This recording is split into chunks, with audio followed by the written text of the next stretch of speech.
हे माँ,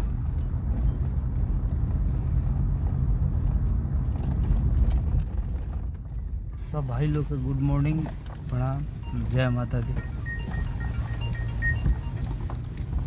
और आप सबके बीच में लाइव बनी है कि आज हमारे वो गाना छूटल बा। आज हमारा कार्यक्रम भी बा बैरिया में, बॉम्बे से डायरेक्ट आके अब कार्यक्रम में पहुँचत है।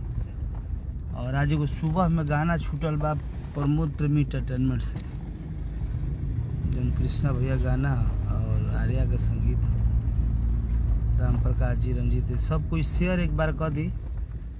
और पूरे टीम बा और सभी लोग बा। हमार मुखिया देखी हमारा पंचायत के हो शाहबाद के इकलौता मुखिया हम, बहुत लोग बा, सोनू भाई सारे लोग, सब लोग बा, नीतीश जी।